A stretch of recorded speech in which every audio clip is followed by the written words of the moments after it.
منارة أضاءت دروب الفلسفة والفكر الإنساني. محروسة الأسود سوغهراس لم تكن معبراً للحضارات فحسب، بل موطناً لواحد من أعظم مفكري البشرية.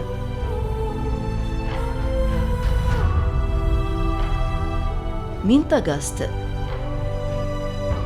ثم هيبون نحو أروقة الفكر العالمي، رحلة مفصلية تجاوزت حدود المكان والزمان.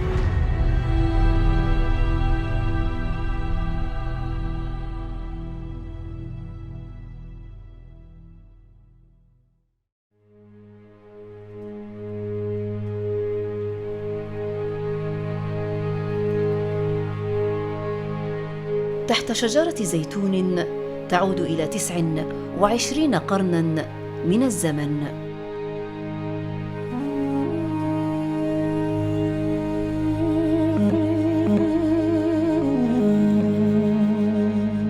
قضى أوغسطين ساعات تأمله الأولى، فكانت المخاض الفكري الذي ولد منه وعيه الكوني، وتحولت ظلالها من أعراف تقي من الهجير إلى منهج حياة جعل من ابن سوغهراس مرجعاً لا يغيب عن ذاكرة التاريخ العالمية. هذه الشجرة قيمتها تظهر في قيمتها الروحية للقديس أوغسطين وعلاقتها بالقديس أوغسطين الذي تكلم عنها في العديد من كتاباته ورسائله، وخاصة في كتاباته الاعترافات.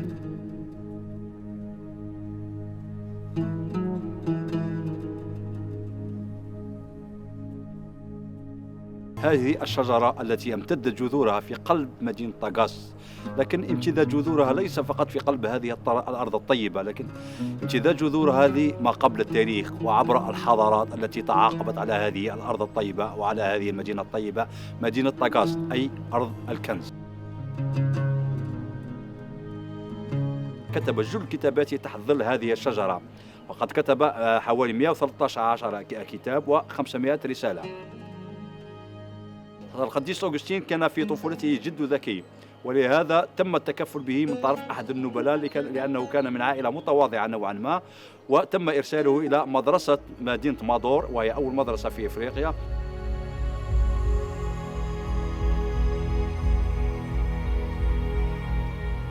وسط هذا المزيج الحضاري الفريد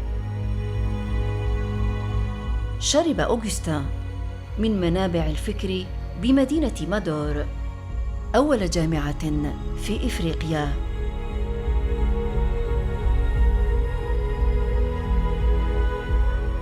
مادور كانت صرحاً للعلوم والفلسفة والأدب والبلاغة،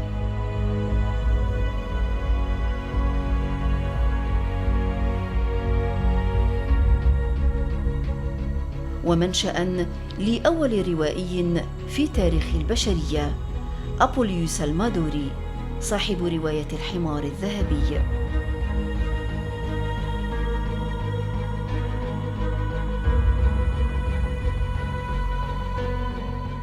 هذه المدينة التي تسمى مادور أو مادوروس كما سماها القديس أوغسطين في كتاباته، هي مدينة رومانية بيزنطية بنيت على أنقاض المدينة النوميدية التي يعود تاريخها إلى 3 قرون ما قبل التاريخ.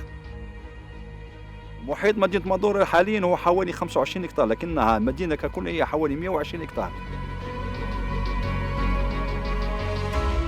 يعني كانت تعتبر معبر أو ترانزيت بين مدينة تبسة حاليا ومدينة طاغاست إلى مدينة إيبون وعنابة حاليا، وهي كانت مدينة مهمة جدا بالنسبة للحضارة الرومانية اقتصاديا وثقافيا.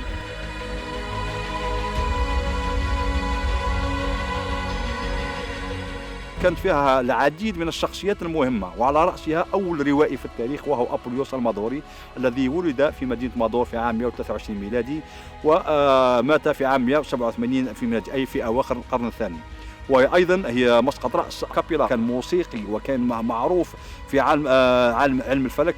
وأيضا ماكسيم علم النحو صديق طفولة القديس أوغسطين الذي تتلمذ في مدينة مادور إلى حوالي عمره كان 17 سنة.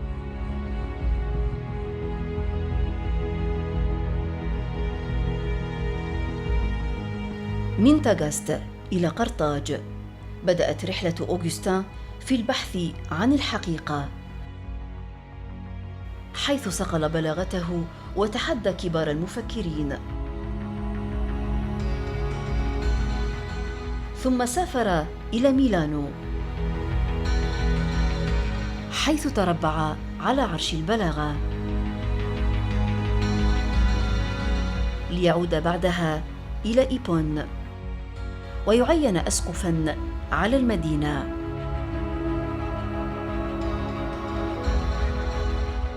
C'est un homme qui a cherché la vérité.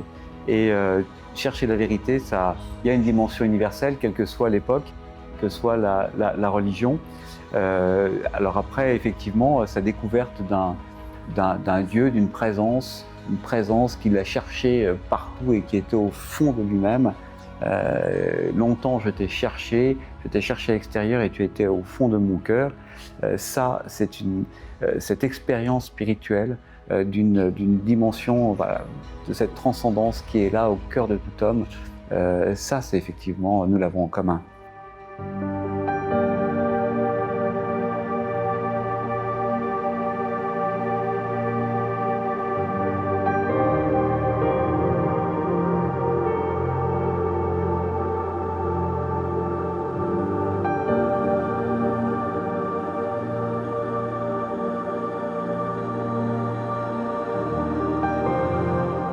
ولأن فكر أوغسطين سافر نحو أصقاع العالم.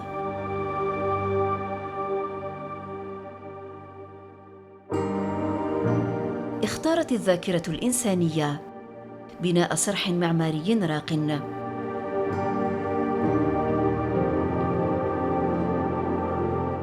باعتباره منارة فكرية صقلت بأروقة ميلانو وقرطاج، واحتضنته هيبون.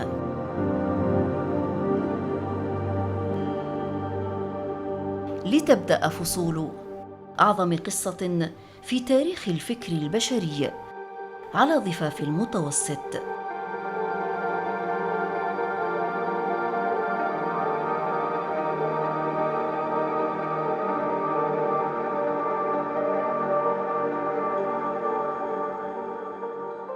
الكنيسة هذه بنيت بين 1880 1900. المنطقة هذه هي المنطقة حيث كان القديس أغسطين مسؤول الكنيسة. إذا تزوروا الآثار الرومانية التحت تلقاو الكنيسة حيث كان القديس أغسطين مسؤول يناشط الحياة المسيحية للمسيحيين في ذاك الوقت.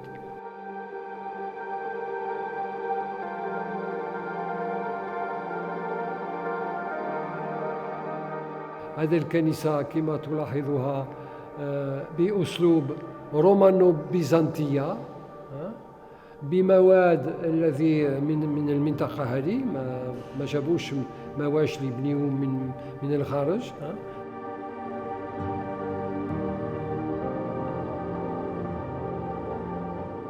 عندنا دي فيترو، يعني زجاج هذه حسب المختصين في هذا الميدان يقولوا بلي عندنا دي فيترو بقيمة جيدة حيث تقدروا تشوفوا مشاهد للحياة القديسة أغسطين والقديسة مونيك.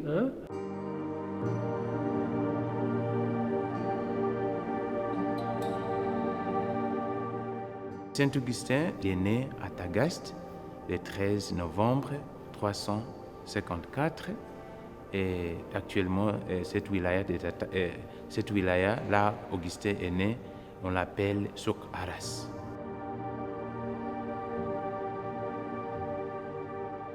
Il a fait ses études à Tagaste Et après, il est parti à Mador, à l'école secondaire. Et après, il est parti à Carthage, actuellement en Tunisie, pour ses études universitaires. Il était spécialisé en latin. Après quelques moments, il a cherché aussi à enseigner en Italie, à Rome, et après il a travaillé à Milan.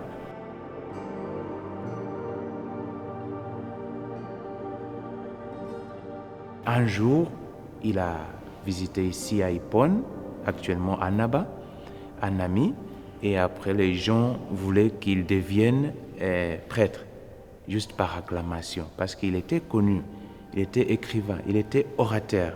Et après, il est devenu évêque en 396, ici à Hippone. Donc il est mort ici, dans les ruines romaines actuellement, le 28 août 430. Il a écrit beaucoup de livres, notamment autobiographie, les confessions. Il nous a laissé des lettres, il nous a laissé beaucoup de richesses.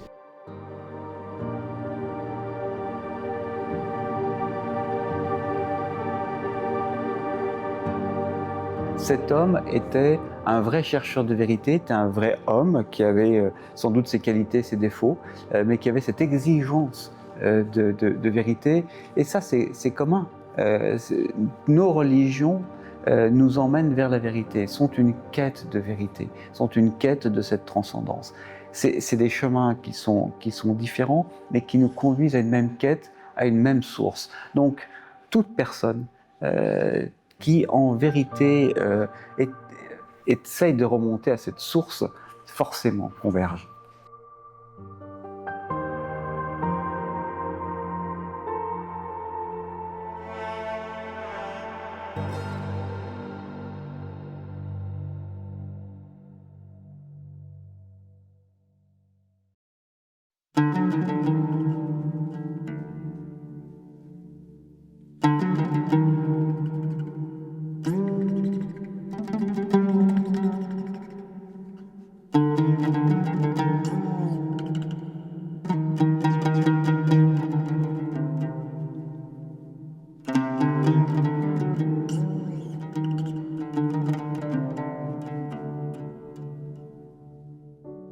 من ظلال شجرة زيتون شهدت مخاض وعيه الأول بتاغاست.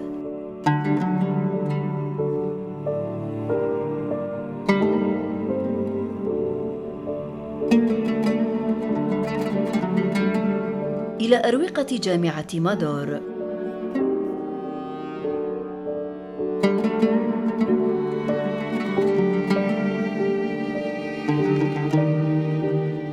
وصولاً إلى هيبون.